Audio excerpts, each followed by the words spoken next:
The sun hadn't yet set on Floyd Shivambu's ambitions when, on June 3, 2025, Umkhonto weSizwe MK dropped a bombshell. Their Secretary General, a political titan who'd swapped the EFF's red beret for MK's green just 10 months earlier, was demoted, stripped of his title, and sent to the National Assembly as a rank-and-file MP. Shivambu stood accused of a rogue move, jetting off to Malawi over Easter to attend a church service led by Shepherd Bushiri, a pastor on the run from South African justice for fraud and money laundering. MK called it a violation of their constitution, a slap in the face to party discipline. But as the dust settles, whispers of a deeper game emerge, one orchestrated by MK's mastermind, Jacob Zuma, with Shivambu's next step, volunteering for the MK-aligned Mawusa Workers' Union of South Africa, Mawusa, hinting this demotion might be a cunning repositioning, not a fall. Is this a demotion or a Zuma masterstroke? Shivambu's Mawusa play, tied to MK's grassroots push, smells like strategy, cloaking internal rifts as a bold pivot. But Zuma's one-man show risks fracturing MK's fragile unity. As Shivambu steps to the mic, South Africa holds its breath, wondering if he's Zuma's soldier, his rival, or carving his own path. And what I was even interested about is that during my visit there in the Easter period, there were more than 5,000 South Africans were in Malawi to go to the church specifically, not for a political program that I was there for. More than 5,000 South Africans that were there to visit the church.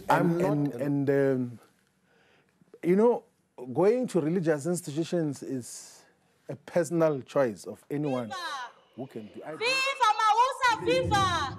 So I said to the president, I'm coming to volunteer to be doing work of Mawusa in the whole of South Africa. We've got the national coordinator of the Women's League, Commander Lindiwe Mchali.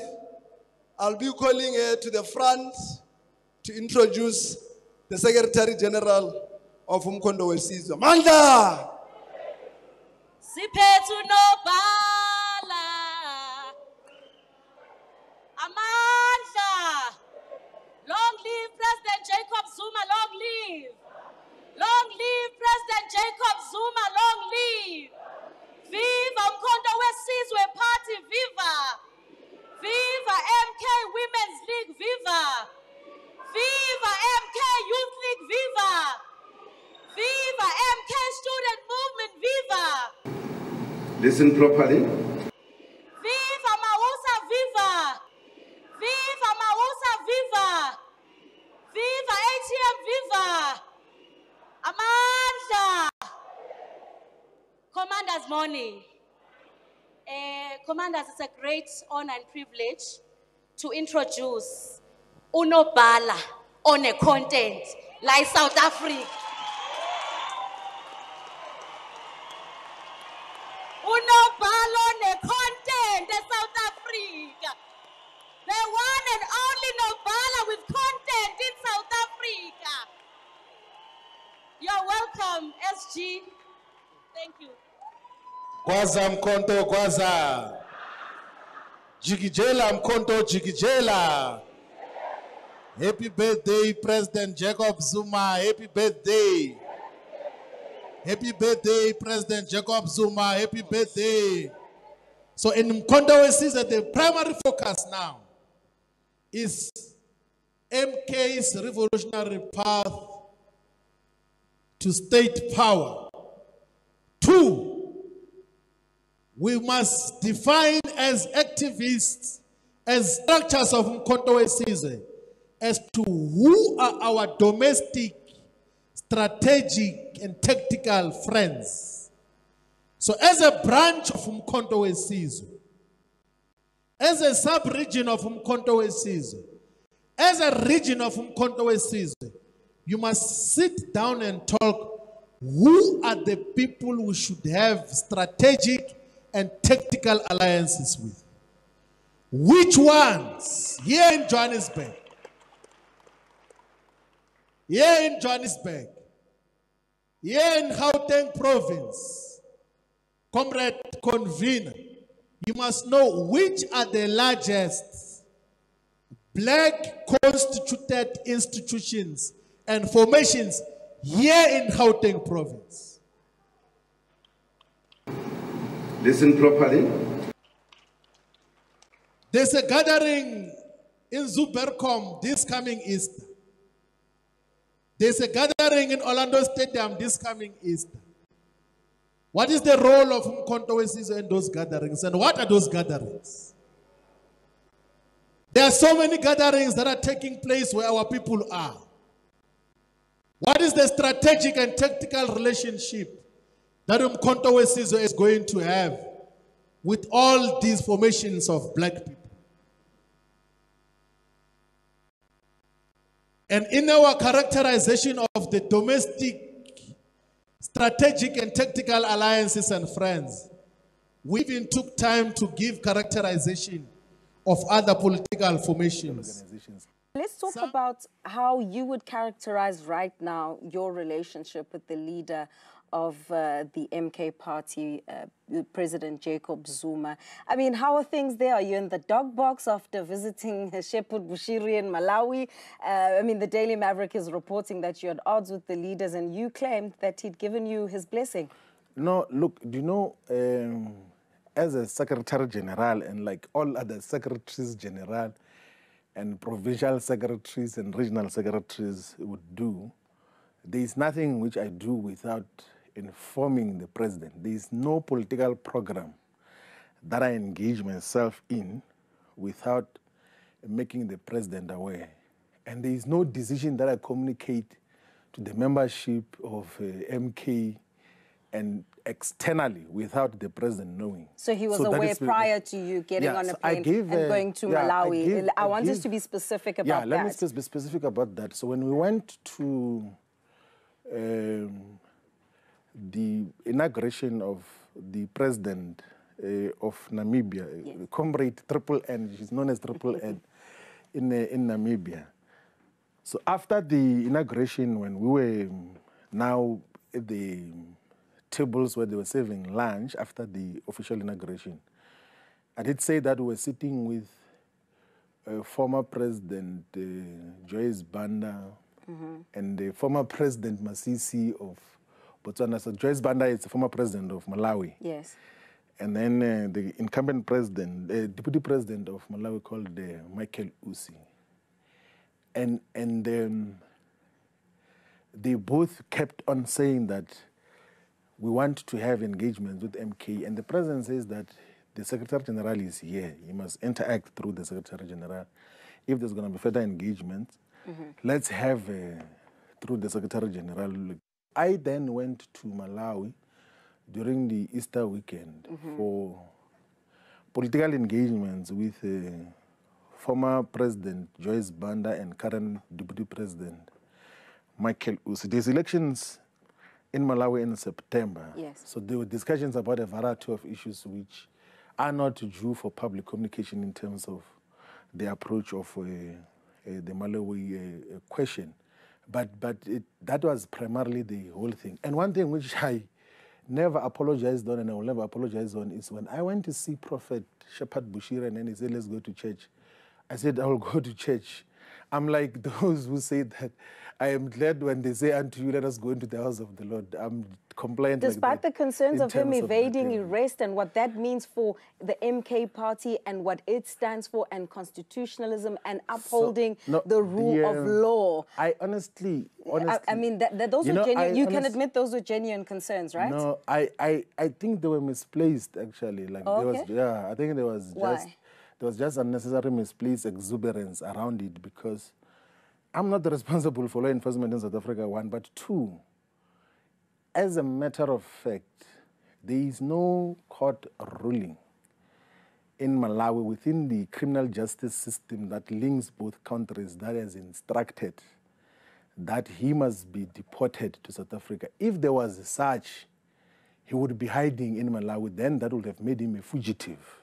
But currently there is no such because I said in one other interview that if anything, the Malawian government provides security through the state to Prophet Shepherd Bushiri.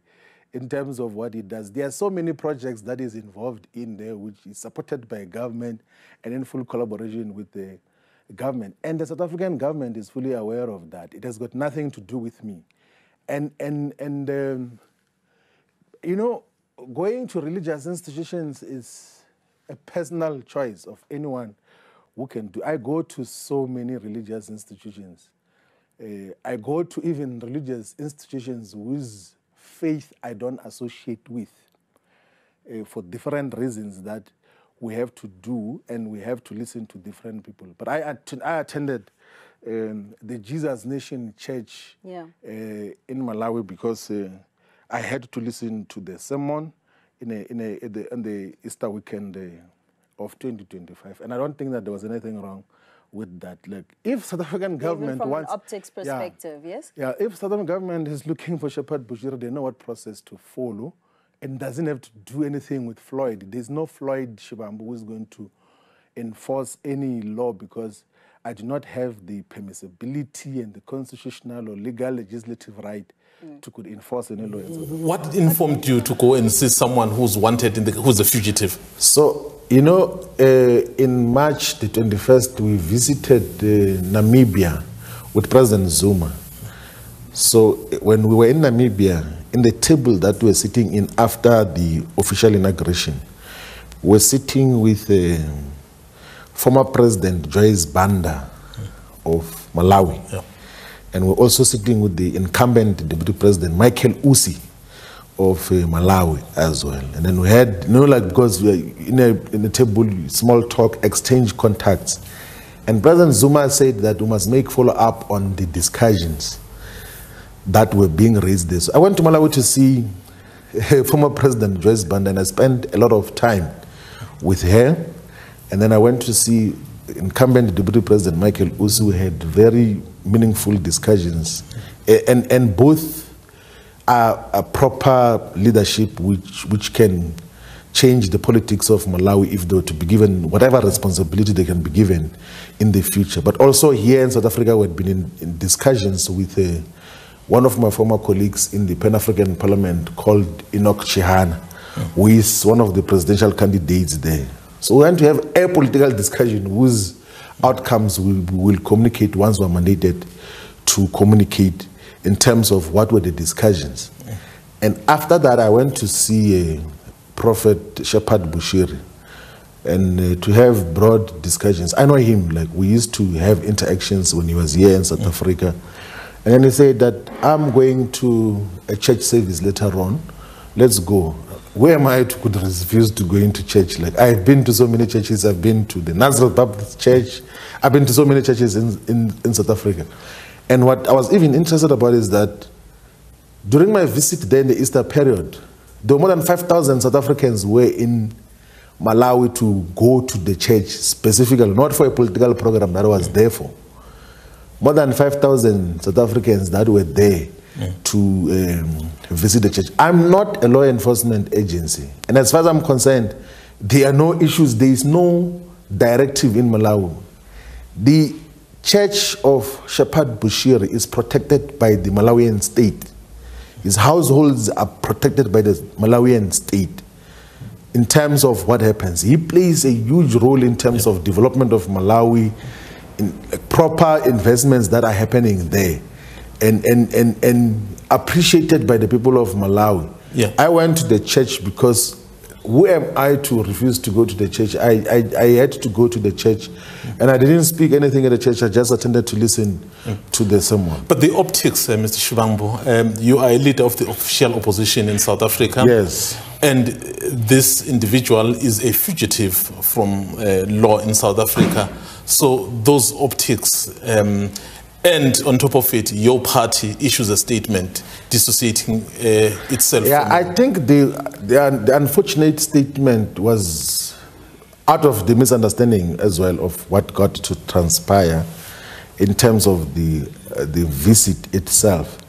And I'm not a law enforcement agency, one, but two, factually, there is no court ruling in Malawi which South Africa has been pursuing to declare or characterize Bushiri as a fugitive. If there was such, the Malawian government was going to hand him over. But I'm saying to you now that if anything, the Malawian state is protecting him, like in terms of his own security, in terms of what gets to happen. And if the South African government wants to pursue him, they know what processes they must follow, they must deal with and everything else there. By the way, I can go to any church, even of convicted criminals. Like whichever church I want to go to, I can go to any religious institution as long as I believe that is a correct thing to do and everything else there. Like I'm not the only person who does that. I say to you now that there were more than 5,000 South Africans who were registered to participate. But they're not the Secretary General of MK. Yeah, they're not Secretary General of the MK, but I have the permissibility to go to any religious institutions. I, by the way, don't know what criminal offenses the other people whose churches have visited have committed in the past or have got to participate in. But I went to Malawi for a political program which was mandated and was very impactful in terms of the Pan-Africanist program and agenda which Umkhonto weSizwe is in pursuit of uniting Pan-Africanist and progressive forces all over the world and in the continent in particular. And Malawi is of particular interest because in the struggle against apartheid, Malawi associated with the apartheid government under Hastings Banda, the president there, they openly supported apartheid. They had full economic cooperation with apartheid. And we can't have a Malawi that is not part of Pan-Africanism, of a Pan-African developmental project.